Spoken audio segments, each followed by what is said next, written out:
জুমার দিন মসজিদে নিয়ে যাবেন, মাঝে মাঝে নামাজে নিয়ে যাবেন। 7, 8, 9 এই 3 বছরের ট্রেনিং এ 10 বছর তো এমনি পাক্কা নামাজে হয়ে যাবে। নাকি বলবেন হুজুর আমি তো পড়ি না, আমারই তো খবর নাই। ছেলেরা যে বলবো বাবা নামাজ কায়েম কর, এর আগে কিন্তু নিজের মুসল্লি হইতে হবে।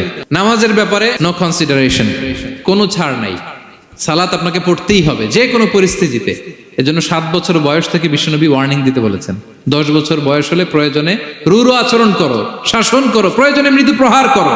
অনেক ফ্যামিলি আছে নিজেও নামাজি, ছেলে মেয়েদেরকেও নামাজের কথা বলে পড়ায়। জোহর পড়তে দেয়, আসর পড়তে দেয়, মাগরিব পড়তে দেয়, এশা পড়তে দেয়, ফজর পড়তে দেয় না। ফজর নিয়ে টেনশন নাই। কেন? আমার কলিজার টুকরা সন্তান ঘুমায় হুজুর, কাঁচা ঘুম কেমনে ভাঙাই। যে বাবা মারা মনে করে সকালে কিভাবে ডাকি, করতে চায় না হুজুর, কাঁচা ঘুম কষ্ট হয়ে যায়। ফজরের সময় যদি আগুন লেগে যায় আপনার ঘরে কি করবেন? আরেকটু ঘুমাক, কাঁচা ঘুম। দুনিয়ার আগুন থেকে রক্ষা করার জন্য যেমনি ডাকেন, উঠায় নিয়ে আসেন, জাহান্নামের কঠিন আগুন থেকে বাঁচানোর জন্য ফজরের সময়ও ডাকার দরকার আছে না নাই?